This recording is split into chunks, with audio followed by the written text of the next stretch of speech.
dia sadar dengan berbangsa dan bernegara, orang kekayaan negara juga dia Ini ambil, merupakan bahkan kasus yang sangat extraordinary dan tidak pantas mendapatkan tepuk tangan gitu. bertanggung jawab atas apa yang sudah mereka lakukan. Halo, selamat datang di PWM Podcast Warung Mahasiswa. Selamat menyaksikan.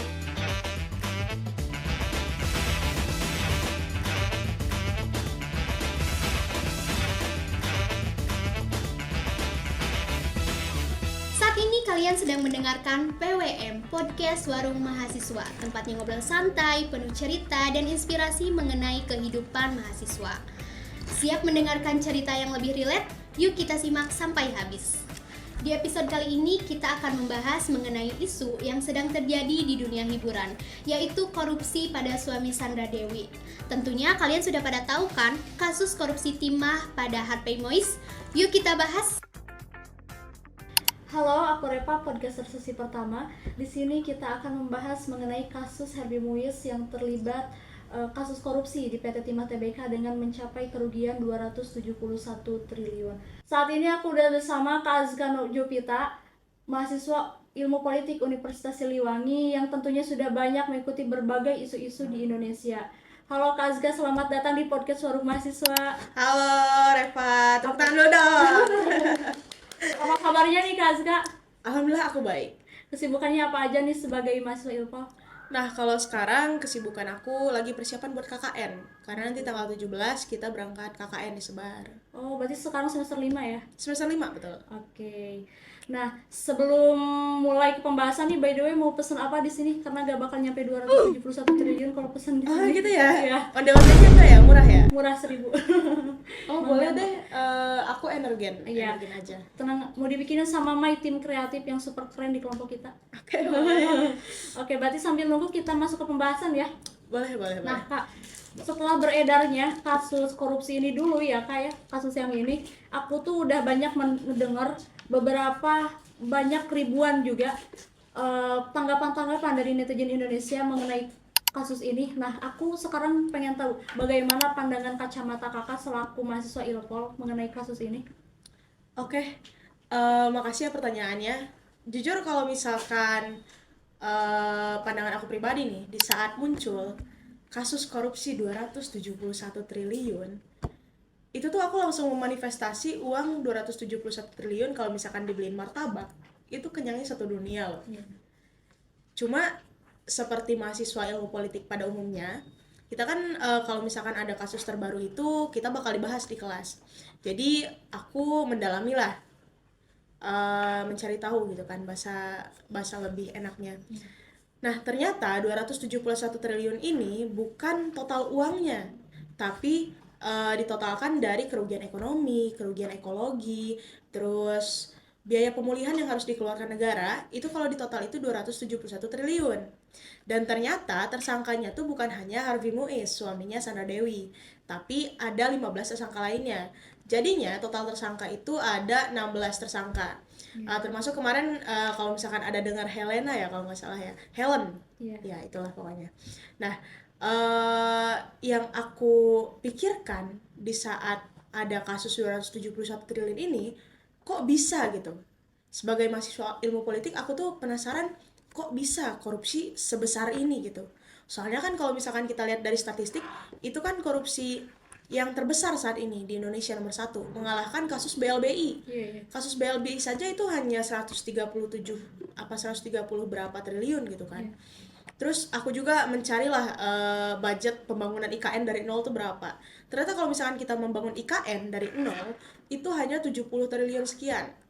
Jadi kasus PT Timah ini merupakan kasus yang sangat extraordinary dan tidak pantas mendapatkan tepuk tangan gitu. Dan dari kacamata ilmu politik, ternyata terjadinya korupsi besar-besaran ini dari tahun 2015 sampai 2022 ya skalanya, jangka waktunya gitu. Ternyata banyak loh aspeknya gitu.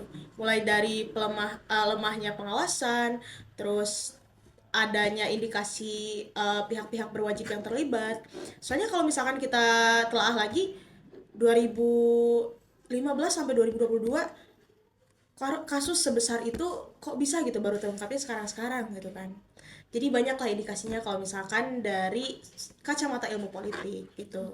Terima kasih Kak Azka, jawabannya super insightful banget. Aku senang banget ya first time interaksi bareng Kak Azka, dapat ilmu baru yang mana isinya tuh berbobot daging hungkul, daging semua. Gitu. Semoga dengan adanya podcast Warung Mahasiswa ini jadi motivasi buat seluruh mahasiswa MLOC UBK se-Indonesia dari Sabang sampai Merauke, umumnya buat warga netizen Indonesia yang maha benar. Semoga Kak Azka sehat selalu, lancar pendidikannya, juga sukses karirnya. Amin. Reva juga ya. Iya. Terima kasih. Sama-sama. Halo, aku Devi, aku ada podcaster dari sesi kedua ini. Pada kali ini kita akan membahas tentang bagaimana pandangan seorang pendidik tentang korupsi. Oke, kali ini kita kedatangan dosen dari Universitas Bakti Kencana. Beliau adalah dosen yang sangat luar biasa, teman-teman. Dan tanpa berlama-lama, mari kita sambut narasumber kita, yaitu Ibu Novi. Halo Ibu. Halo. Gimana kabarnya? Alhamdulillah baik. Kalau boleh tahu untuk kesibukan Ibu saat ini apa saja sih Bu? Seperti yang teman-teman semua ketahui ya, Ibu home base Ibu di Prodi D3 Kebidanan, mengajar mahasiswa bidan. Selain itu Ibu di staf pelayanan kemahasiswaan, yang dimana itu mengenai kemahasiswaan itu semua berhubungan dengan Ibu gitu ya. Oke, baik Ibu, kita lanjut ke sesi berikutnya, yaitu tentang kita berdiskusi tentang kasus yang dimana kasus tersebut melibatkan tentang Harvey Moise. Nah, di sini Ibu boleh lihat korupsi diduga dilibatkan suami Sandra Dewi, rugikan negara 271 triliun, skandal besar. Lanjut, kita ke data ya Ibu ya. Kita ke data. Nah, di sini ada data menurut CPI pada tahun 2023, Indonesia menempati peringkat ke-115 dari 180 negara. Nah, posisi Indonesia turun dari tahun sebelumnya yang berada di peringkat 110. Nah, Indonesia ini jadi posisinya itu dia sebagai negara yang tinggi korupsi dari negara-negara tetangga seperti Malaysia dan Singapura. Dan untuk pertanyaannya Ibu, di sini ada bagaimana cara Ibu sebagai pendidik dalam membentuk karakteristik anti korupsi dimulai dari mahasiswa yang nantinya sebagai penerus bangsa? Oke. Bagaimana Ibu sebagai pendidik ya dalam membentuk karakteristik mahasiswa? Sebetulnya ya alhamdulillah ya, selama jadi kemahasiswaan itu Ibu dekat ya dengan mahasiswa ya, apalagi dengan himpunan mahasiswa kebidanan, himpunan mahasiswa keperawatan, kita semakin dekat. Dan Ibu juga mempelajari bagaimana karakter teman-teman semuanya ya. Nah, kebetulan di dalam organisasi ini kita selalu ada program-program ya, program-program dalam, kita punya kalender akademik tuh, kalender akademik khusus kemahasiswaan, dan mahasiswa itu mengajukan proposal. Nah, tentunya kalau ada pengajuan proposal otomatis ada uang kan yang harus dikeluarkan ya, baik itu dari sponsor ataupun dari kampus. Nah, cara Ibu mendidik terutama di Ormawa ini ya, di kemahasiswaan ini adalah dengan memberikan tanggung jawab kepada mereka ya. Jadi proposal yang mereka ajukan setelah cair Ibu berikan semuanya kepada Ormawa tersebut atau ketua pelaksana biasanya. Ibu berikan, biarkan dia bertanggung jawab atas apa yang dia sudah ajukan, dan nanti biasanya Ibu langsung meminta LPJ pada mereka. Jadi mana laporan pertanggungjawabannya? Apa saja yang sudah dikeluarkan, apa saja yang sudah terserap, dan berapa sisanya? Ya.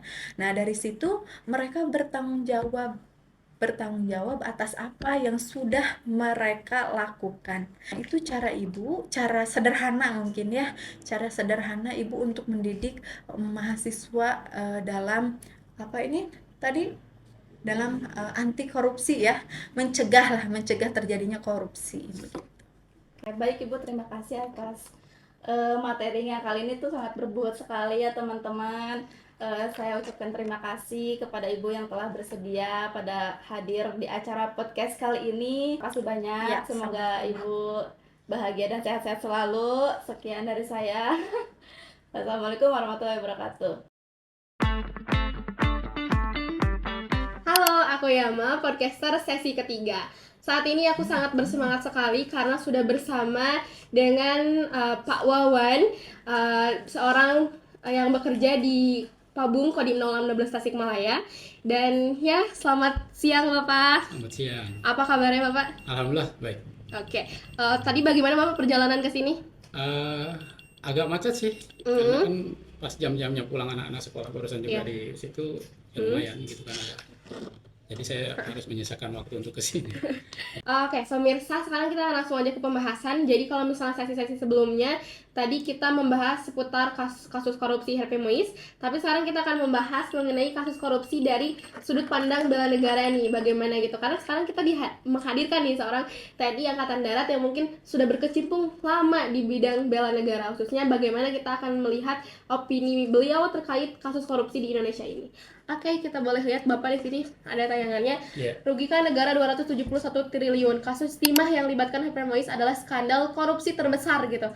Karena aku cukup kaget juga Bapak, 271 triliun itu angka yang cukup sangat fantastik sekali gitu. Bahkan Ikan kerupuk banyak, Mbak. iya, betul. Gitu. Dan ini benar-benar membuat kita masyarakat semuanya kecewa tentunya Bapak ya, karena lagi dan lagi gitu korupsi di Indonesia terjadi dan tanpa henti gitu ya. Menimpa kita. Nah, kalau begitu kita akan langsung masuk aja ke pertanyaannya. Yes, ini pertanyaan pertama Bapak. Iya. Menurut Bapak, bagaimana korupsi dapat dilihat dari perspektif bela negara? Apalagi menyangkut kasus korupsi tadi yang Harvey Mois yang merugikan negara sebesar 271 triliun. Nah, ini menurut pandangan Bapak sendiri dari kacamata bela negara nih, ini bagaimana Bapak? Untuk bisa menjawab pertanyaan ini tentunya kita harus tahu dulu pengertian dari bela negara dan juga pengertian dari korupsi, sehingga bisa nyambung apakah itu ada sangkut pautnya atau tidak kan gitu. Pengertian bela negara itu sendiri kan kita kan negara hukum, tentu kita harus beracuan kepada pengertian berdasarkan hukum. Dasar hukum dari bela negara itu ada di pasal 27 Undang-Undang Dasar 1945 ayat 3 kan gitu kan.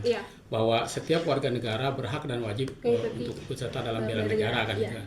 Nah, kemudian pengertian dari korupsi itu sendiri berdasarkan Undang-Undang anti korupsi ya di tahun 99 kalau nggak salah, Undang-Undang nomor 30 itu mengatakan bahwa orang yang melakukan suatu kegiatan yang bisa mengakibatkan kerugian negara yang bersifat melawan hukum, tentunya kegiatan perbuatan itu.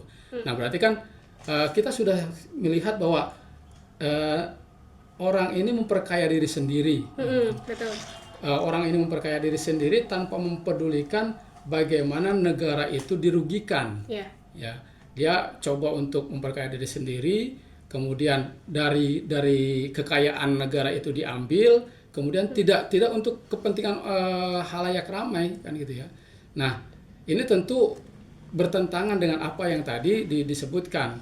Bagaimana seseorang bisa cinta tanah air kalau dia sudah berupaya untuk memperkaya diri sendiri? Bagaimana dia sadar dengan berbangsa dan bernegara? Orang kekayaan negara juga dia ambil, bahkan mungkin dibawa ke luar negeri. Bagaimana dia bisa menyadari ataupun meyakini bahwa Pancasila itu sebagai dasar negara, sedangkan dia saja seolah-olah tidak berkeyakinan kepada Tuhan Yang Maha Esa. Terima kasih Bapak, jawabannya ya sangat menarik ya. Tadi aku cukup menarik dengan perkataan Bapak bahwa korupsi ini yang dilakukan oleh Harvey Mois sendiri itu adalah memperkaya diri sendiri gitu ya. Betul. Dan itu benar-benar mencoreng undang-undang dan juga Pancasila yang ada gitu. Betul. Mencoreng, bahkan mungkin mencoreng semua Pancasila, nilai Pancasila. Bapak ya. Baik, Bapak terima kasih atas jawaban-jawabannya. Terima kasih juga sudah berkenan hadir di podcast Warung Mahasiswa. Bapak ini namanya PWM gitu ya. Terima kasih sudah berdiskusi dan memberikan opini-opininya. Pada akhirnya kita sepakat teman-teman bahwa korupsi ini harus diberantas dari terkecil pun sampai ke ujung-ujungnya, sampai ke yang lebih besar gitu. Dan ya, terima kasih Bapak kesempatannya. Semoga Bapak sehat selalu dan diberikan kemudahan dalam menjalankan tugasnya. Terima kasih sudah mendengarkan podcast Warung Mahasiswa. Semoga obrolan kita kali ini bisa bermanfaat dan menambah wawasan kita supaya menjadi mahasiswa serba tahu. Jangan lupa share video ini. Sampai jumpa di obrolan selanjutnya. Salam dari Warung Mahasiswa.